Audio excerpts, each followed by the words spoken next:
Bismillahirrahmanirrahim. Assalamualaikum warahmatullahi wabarakatuh. Bismillahirrahmanirrahim. Alhamdulillahirabbil alamin. Allahumma shalli ala sayyidina Muhammad wa ala ali sayyidina Muhammad.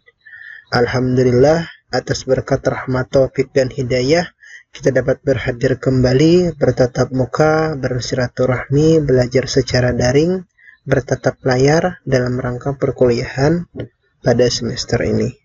Salawat dan salam kita haturkan kepada junjungan kita Nabi besar Muhammad sallallahu alaihi wasallam beserta sahabat, kerabat hingga pengikut beliau hingga akhir zaman nanti, minaz zulumati ilan nur. Apa kabarnya hari ini rekan-rekan mahasiswa? Baik. Semoga baik-baik saja. Semoga apa yang kita harapkan tercapai. Kita diberikan kesehatan, keafiatan, keselamatan, tetap semangat menjalani perkuliahan meskipun secara daring pada hari ini. Seperti biasa, sebelum kita memulai pelajaran pada hari ini, marilah kita berdoa, menundukkan kepala, menadahkan tangan agar kegiatan kita pada perkuliahan hari ini dapat bermanfaat. Berdoa dimulai. Berdoa selesai, kita lanjutkan pembelajaran kemarin ya. Pada pertemuan sebelumnya kita telah membahas tentang materi sejarah. Sejarah secara harfiah yaitu salah satu mata pelajaran ya. Kalau di SMA itu mata pelajaran, di SMP itu mata pelajaran, sedangkan di SMA bisa dikatakan ilmu ya, atau di perguruan tinggi itu dikatakan ilmu juga atau disiplin ilmu. Nah, dalam konteks ini sejarah merupakan salah satu bagian dari IPS ya. Sejarah tersebut adalah ilmu yang mempelajari tentang kejadian masa lampau berkaitan dengan kehidupan masa lalu ya, baik dari segi ruang, tempat, dan waktu ya.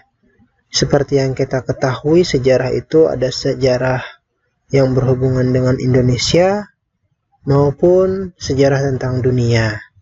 Nah, di IPS itu sendiri, khususnya di sekolah dasar, sejarah merupakan bagian dari rumpun ilmu atau disiplin ilmu IPS itu sendiri. Nah, itu yang kita bahas pada pertemuan kemarin. Terus kita menyinggung juga tentang yang namanya sejarawan ya. Sejarawan itu ada yang bersifat deskriptif ya, yang mana memaparkan sejarah melalui sastra-sastra ya, karya sastra yang mereka buat. Selain itu ada juga sejarawan yang sifatnya ilmiah, yaitu menggali info-info sejarah melalui dokumen-dokumen, bukti-bukti sejarah yang masih tersedia di lapangan. Umpamanya sebagai contoh, seperti yang kita bahas kemarin itu tentang peristiwa pemboman kota Hiroshima dan Nagasaki. Itu terdapat video atau arsip-arsip atau gambar-gambar yang menceritakan kondisi masa lalu.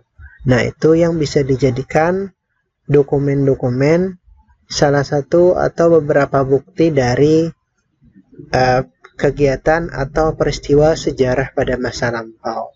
Sejarawan yang bersifat atau sejarawan ilmiah itu mereka mempersiapkan atau menggali ya, lebih tepatnya menggali bukti-bukti sejarah sebagai bukti otentik yang dijadikan sebagai referensi-referensi dalam menuliskan sejarah pada masa lampau. Nah, jadi ada dua, sejarawan deskriptif dan sejarawan ilmiah. Nah, itu pertemuan pada minggu lalu. Ya, semoga rekan-rekan mahasiswa masih ingat. Jika sudah rada lupa, silahkan dilihat kembali ya video yang saya buat dan masih tersedia di channel saya. Dan bagi teman-teman yang masih belum bergabung pada channel saya, silahkan bergabung kembali agar bisa mengakses materi-materi yang saya kumpulkan, yang saya kompilasi guna perkuliahan kita. Baiklah, kita beralih pada beralih pada disiplin ilmu sejarah yang telah kita bahas pada pertemuan sebelumnya ya. Nah, pada pertemuan kali ini kita akan membahas tentang disiplin ilmu ya. Disiplin ilmu tersebut adalah geografi. Geografi seperti yang kita ketahui itu salah satu disiplin ilmu, salah satu mata pelajaran ya. Bisa mata pelajaran, bisa disiplin ilmu. Kalau bisa juga bagian dari ilmu tadi. Nah, kalau di SD, geografi itu merupakan disiplin ilmu ya. Disiplin ilmu yang merupakan bagian dari IPS, ilmu pengetahuan sosial. Jadi geografi sendiri tidak berdiri sendiri, melainkan berdiri secara integratif atau secara terpadu. Nah, seperti itu. Karena apa? Karena yang diajarkan pada kurikulum sekolah dasar itu adalah IPS. Nah, seperti yang kita ketahui sendiri, IPS itu merupakan disiplin ilmu atau mata pelajaran ya yang diajarkan di kurikulum sekolah dasar ya. Jadi ada geografi, ada sejarah, ada ekonomi ya di sekolah dasar. Nah, kita lanjutkan. Pada pertemuan kali ini kita akan membahas terlebih dahulu tujuan pembelajaran yang akan kita pelajari pada pertemuan kali ini ya. Yang jelas kita membahas tentang yang namanya konsep sejarah, konsep geografi ya. Terus selain konsep geografi itu kita berbicara tentang pendekatan pada geografi itu sendiri. Dan yang ketiga itu kita berbicara ruang lingkup geografi. Nah, ada 3 poin yang kita pelajari pada hari ini. Rekan-rekan mahasiswa masih semangat belajarnya? Semoga masih semangat ya, masih setia mendengarkan, menyimak apa yang saya sampaikan pada hari ini. Mudah-mudahan bermanfaat dan saya yakin kalian ikhlas untuk menyimak apa yang saya paparkan pada pertemuan kali ini. Oke, saya lanjutkan. Oke, tadi kita berbicara tentang definisi. Nah, di sini ada 2 definisi yang saya ambil ya. Yaitu yang pertama, geografi adalah ilmu kausal yang mempelajari gejala di muka bumi beserta permasalahannya melalui pendekatan geografi, pendekatan ekologi, dan pendekatan manusia. Nah, di sini ditekankan ada 3 pendekatan. Yang pertama pendekatan geografi, pendekatan ekologi, dan manusia. Seperti itu. Selanjutnya definisi kedua, geografi merupakan salah satu ilmu pengetahuan yang mempelajari tentang keadaan fisik permukaan bumi dan perilaku manusia yang mempengaruhi serta dipengaruhi oleh keadaan alam atau lingkungan sekitar. Nah, pada definisi yang kedua ini menekankan tentang permukaan bumi dan perilaku manusia. Artinya, mirip dengan pernyataan atau definisi yang pertama, ya. Jadi geografi itu berbicara tentang apa saja yang berhubungan dengan bumi, ya seperti itu. Dan apa saja sih dan bagaimana perilaku manusia? Manusia itu kan orang yang berakal, orang yang memiliki hawa nafsu. Jadi mengapa perilaku manusia dipelajari juga? Karena seperti yang kita ketahui pada pembahasan sebelumnya, manusia itu orang yang mempengaruhi dan dipengaruhi oleh alam, ya. Sebagai contoh, seperti yang telah kita bahas pada pertemuan sebelumnya, jika terjadi peristiwa banjir, ya, peristiwa banjir itu kalau kita lihat secara mendalam ada beberapa faktor, ya, yang mempengaruhi peristiwa banjir. Banjir itu kan kondisi alam ya, atau bencana alam jika disebabkan oleh manusia, biasanya karena membuang sampah sembarangan, terutama di selokan atau di sungai-sungai. Nah, seperti di tempat kita, kota Banjarmasin, sebenarnya jarang terjadi banjir, cuman ketika hujan terjadi, hujan berlangsung dalam kurun waktu tertentu atau durasinya nggak usah lama-lama, setengah jam saja hujan, maka akan terjadi genangan air. Nah, genangan air tersebut itu merupakan keadaan yang dipengaruhi karena sikap manusia. Sikap manusia seperti apa? Ya, karena manusia sendiri atau orang-orang yang tidak bertanggung jawab membuang sampah di selokan. Padahal selokan itu bukan tempat sampah. Nah, ini yang dimaksudkan perilaku manusia terhadap lingkungan. Atau banjir tadi, seperti banjir yang dirasakan oleh masyarakat ya. Biasanya karena penggundulan hutan ya. Hutan merupakan salah satu bagian dari alam atau flora yang menjadi penyimpan cadangan air. Karena pohon-pohon di hutan itu ditebang, secara otomatis air akan langsung turun ke muka bumi. Alhasil, manusia menikmati hasil yang mereka buat. Perbuatan mereka dari penebangan hutan tersebut berdampak pada banjir, tanah longsor, ya, dan lain-lainnya seperti itu. Nah, itu yang dimaksudkan perilaku manusia. Perilaku manusia yang mempengaruhi keadaan alam.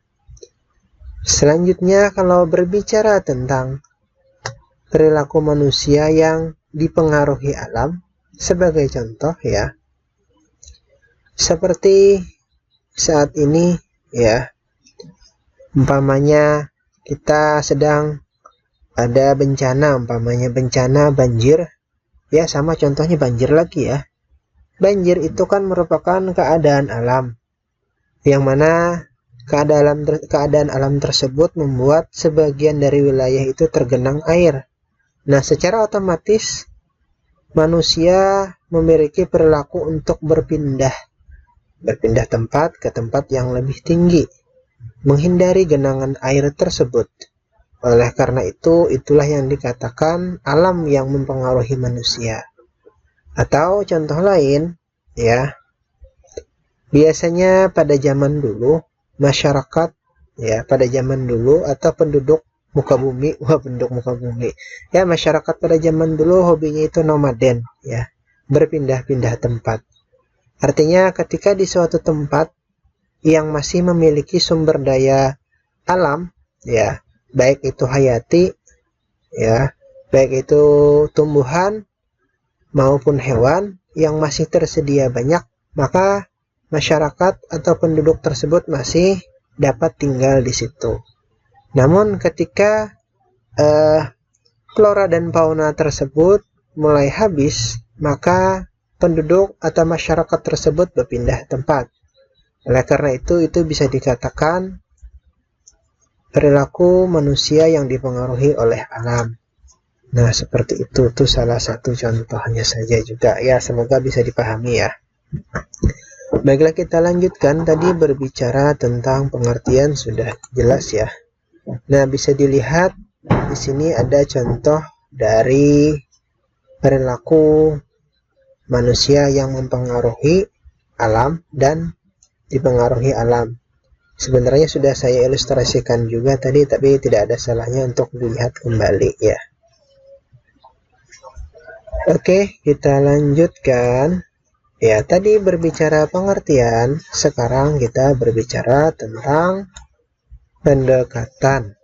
Nah, di sini seperti definisi yang pertama itu berbicara pendekatan. Nah, pendekatan di sini ada 3. Yang pertama, pendekatan ke ruangan atau bahasa Inggrisnya spatial approach, pendekatan ke ruangan ya. Nah, kalau secara definisi, pendekatan ini menekankan analisis pada eksistensi ruang sebagai wadah mengakomodasi manusia dalam menjelaskan fenomena geosfer. Nah, itu menurut Yunus. Selanjutnya, pendekatan ekologi atau ecology approach. Pendekatan ekologi didasarkan pada prinsip biologi, yaitu interalisasi yang menonjol antara makhluk hidup dengan lingkungannya. Tujuannya dilakukan adalah untuk mengkaji fenomena geosfer dengan memperhatikan interaksi organisme dengan lingkungannya. Selanjutnya, human approach. Ya, human approach atau pendekatan manusia ya. Pendekatan manusia. Nah, definisinya di sini, pendekatan manusia di sini ternyata bisa dimaknai yaitu pendekatan regional atau pendekatan keruangan tadi, ya. Atau gabungan dari pendekatan keruangan dan pendekatan ekologi, ya. Jadi dua pendekatan tadi merupakan digabungkan menjadi pendekatan human atau pendekatan regional. Nah, di sini pendekatan regional atau analisis kompleks wilayah dilakukan untuk membandingkan berbagai kawasan di muka bumi dengan memperhatikan aspek-aspek keruangan dan lingkungan secara komprehensif. Secara umum, pendekatan ini merupakan gabungan antara pendekatan spasial atau spatial tadi dan ekologi.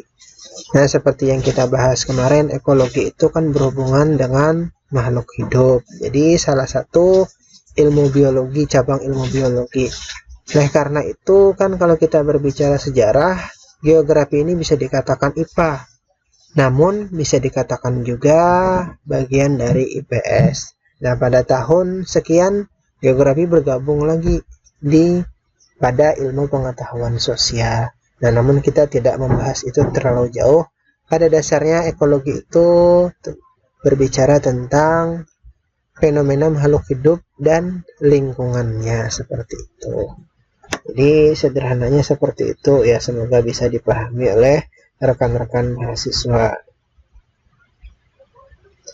Oke, kita lanjutkan. Sudah berbicara tentang pendekatan. Ya, pendekatannya ada 3 tadi.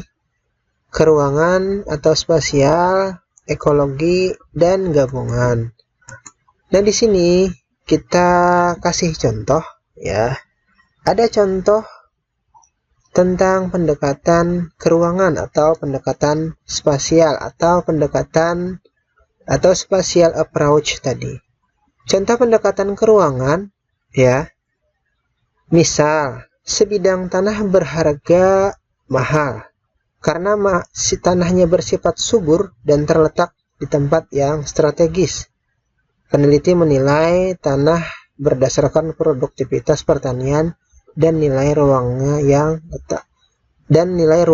yaitu letaknya strategis. Nah, jadi kalau pendekatan keruangan itu berhubungan dengan letak ya, letak yang terlihat dari suatu objek tadi. Nah, objeknya di sini karena berbicara permukaan bumi, yang jelas itulah yang menjadi objek dari pembahasan geografi itu sendiri. Nah, seperti itu. Jadi jikalau tanah itu subur ya, subur dan secara otomatis akan menghasilkan flora atau tanam-tanaman ya, tanam-tanaman yang bersifat ekonomis. Nah, oleh karena itu akan berdampak pada produktivitas dan nilai jual dari tanah tersebut. Nah, itu bisa dikatakan pendekatan keruangan. Jadi apa yang terlihat secara kasat mata itulah yang dijadikan sebagai dasar atau dijadikan objek dari pembahasan pendekatan geografi spasial tadi. Selanjutnya kita berbicara tentang pendekatan ekologi. Nah, di sini ada contoh pendekatan ekologi dapat dilihat dari fenomena banjir di suatu daerah. Banjir lagi contohnya ya. Fenomena ini bisa diidentifikasikan melalui tahapan-tahapan dalam pendekatan ekologi yang hasilnya kemudian dapat dianalisa untuk menemukan solusi masalah. Identifikasi yang dilakukan meliputi identifikasi kondisi fisik, identifikasi sikap dan perilaku masyarakat, serta analisis interaksi.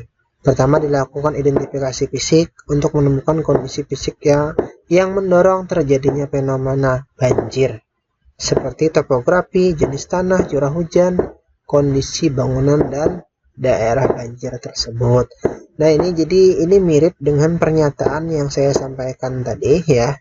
Jadi kalau bicara banjir itu ada dua faktor. Yang pertama, perilaku manusia yang mempengaruhi alam, dan faktor kedua itu akan berdampak pada alam yang memberikan pengaruh kepada manusia. Nah, seperti itu. Hubungan sebab akibat. Manusia menebang pohon di hutan, dampaknya tanah longsor atau banjir. Terus banjir itu berdampak pada perilaku manusia juga. Ya, manusia akan berlarian mencari tempat yang tinggi, ya, mencari tempat-tempat yang tidak tergenang air. Nah, seperti itu. Jadi kalau pendekatan ekologi itu melihat bagaimana interaksi antara perilaku manusia dan lingkungan alam tersebut, seperti itu. Ya, jadi itu salah satu contoh dari pendekatan ekologi. Nah, mungkin rekan-rekan mahasiswa bisa mencari contoh-contoh yang lain. Ya, banyak ya, bisa dicari di internet atau di channel YouTube ya, atau di jurnal-jurnal yang tersedia ya. Jadi tidak terbatas pada apa yang saya sampaikan, namun setidaknya saya ngasihkan salah satu kata kunci atau materi-materi yang kira-kira bisa kalian terima dan kalian bisa mengembangkan kembali. Ya, seperti itu. Oke, saya lanjutkan lagi. Tadi berbicara tentang pendekatan ekologi. Nah, sekarang kita berbicara pendekatan regional atau humanisme. Nah, contohnya di sini, contoh pendekatan regional dalam membangun rumah ya dan bangunan dilihat dari karakteristik wilayah. Misalkan membangun rumah di daerah rawan banjir atau dekat pantai, maka pondasinya harus lebih ditinggikan untuk mengantisipasi terjadinya banjir atau pasang air laut. Nah, banyak sekali contoh-contohnya di sini kalau berbicara tentang bangunan. Nah, seperti kita ketahui rumah adat di Kalimantan Selatan pada khususnya ya, hubungan tinggi ya, itu rata-rata rumahnya rumah panggung, bukan rumah lapak tanah. Karena apa? Karena mengantisipasi agar tidak terkena banjir, agar binatang buas tidak bisa langsung loncat, tidak bisa langsung masuk ke area rumah. Nah, itu salah satunya. Terus kalau kita berbicara lagi ya, pondasi yang dipakai ya. Pondasi yang dipakai kalau di daerah Kota Banjarmasin itu pakai yang namanya pondasi galam atau kayu galam ya.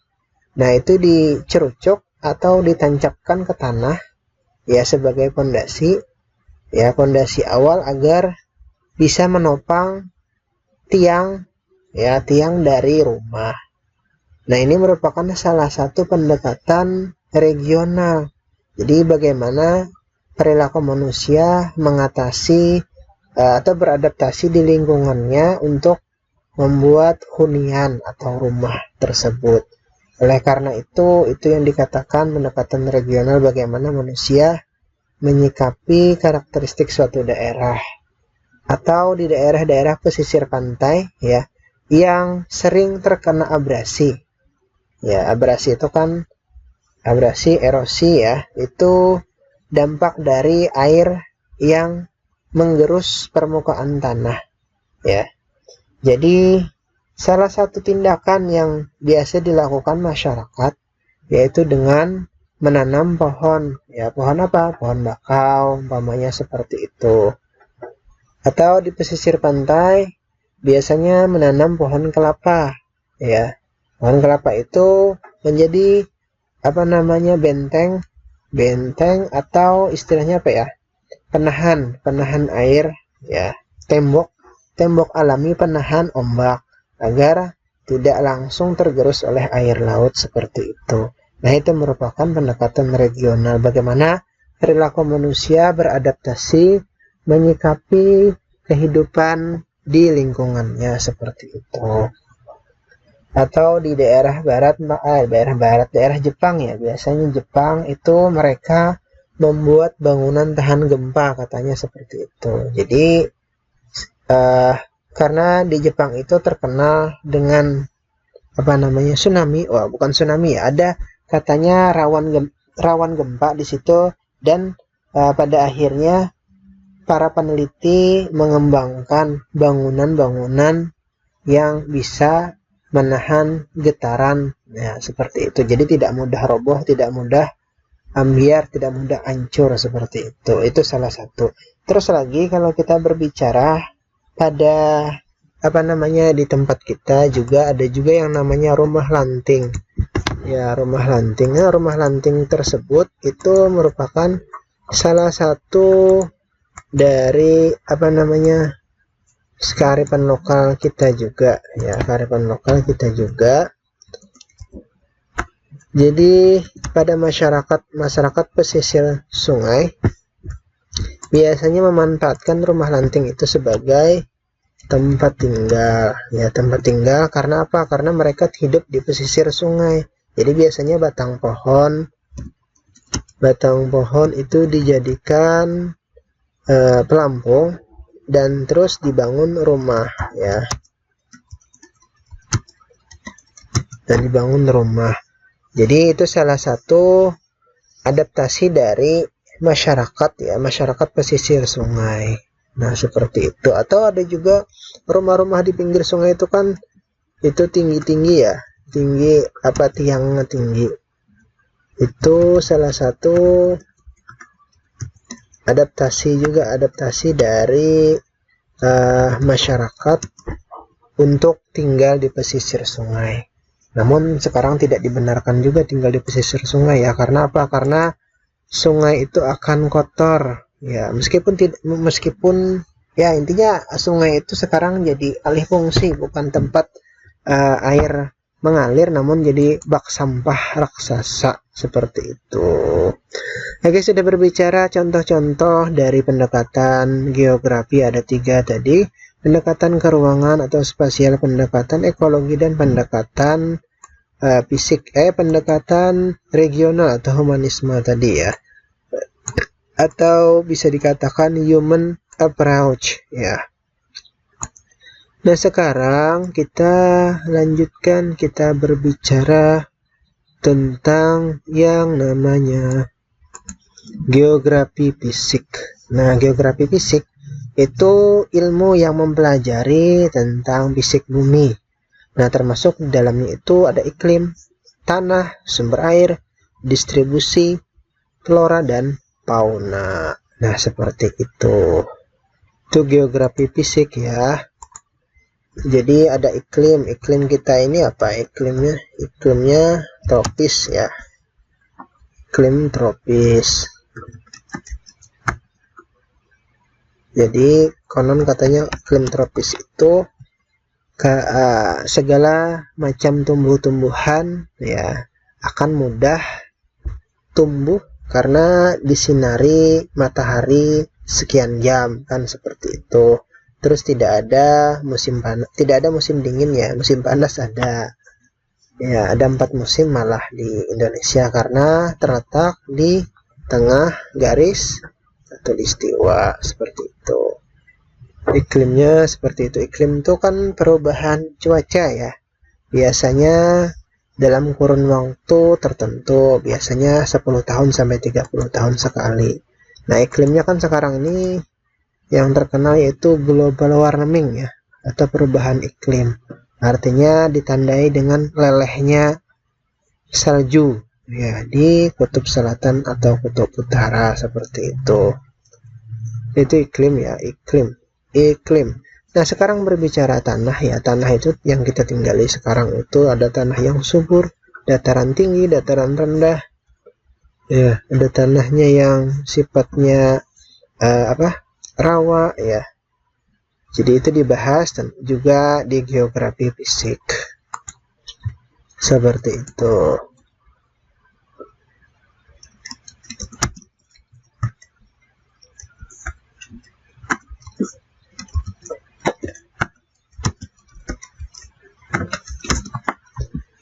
Nah, selain tanah, ada air, ada distribusi flora dan fauna juga seperti itu. Ya, flora fauna di sini kan yang terkenal itu salah satu faunanya umpamanya ada monyet ya, ada bekantan. Ya, bekantan itu kan salah satu hewan endemik maskot. Ya, maskot kata Banjarmasin katanya seperti itu. Namun ironisnya karena perilaku manusia, bekantan itu hampir punah. Karena habitat mereka terusik dengan pembangunan perumahan dan lain-lain, pembukaan lahan. Nah, itu kan merupakan perilaku tersebut, perilaku manusia membangun lahan, membuka lahan, membangun perumahan, itu merupakan perilaku yang mempengaruhi alam ya, mempengaruhi alam. Jadi pada alhasil alam atau fauna yang tinggal di suatu wilayah tadi, karena berbicara di Kalimantan Selatan, mereka akan berlarian, akan lari ke tempat-tempat hunian penduduk. Pas datang ke tempat penduduk, kena racun, kena tembak, alhasil mereka akan punah. Jadi paling nunggu waktu aja lagi kepunahan tersebut. Karena apa? Karena perilaku manusia seperti itu. Oke, jadi pada dasarnya kita harus membatasi diri untuk Untuk bisa melestarikan alam sekitar kita pada khususnya. Jadi kita pikir-pikir lagi untuk buang sampah sembarangan, apalagi di sungai, karena sungai itu bukan tempat sampah ya. Sungai itu tempat mengalirnya air, tempatnya kehidupan, sumber air ya. Karena sumber air itu karena air itu merupakan salah satu elemen ya yang menjadikan kita itu bisa hidup dan bertahan hidup, sumber pengairan dan lain-lain. Oke, selanjutnya sudah berbicara tentang aspek-aspek ya dari geografi fisik. Nah, kita berbicara sekarang dengan geografi sosial. Jadi geografi sosial itu mempelajari distribusi manusia di permukaan bumi. Mengapa manusia hidup di suatu daerah? Mempelajari hubungan timbal balik antara manusia dengan lingkungan fisik. Nah, seperti itu. Lingkungan fisik tadi kan ya tadi banyak ya, ada iklim, ada tanah, sumber air dan lain-lain seperti itu. Jadi perilakunya yang dipelajari kalau geografi fisik, geografi sosial. Nah, sebagai contoh ya, bisa kita kasih contoh tadi masyarakat yang tinggal di di dataran tinggi ya. Biasanya mereka berperilaku dengan memanfaatkan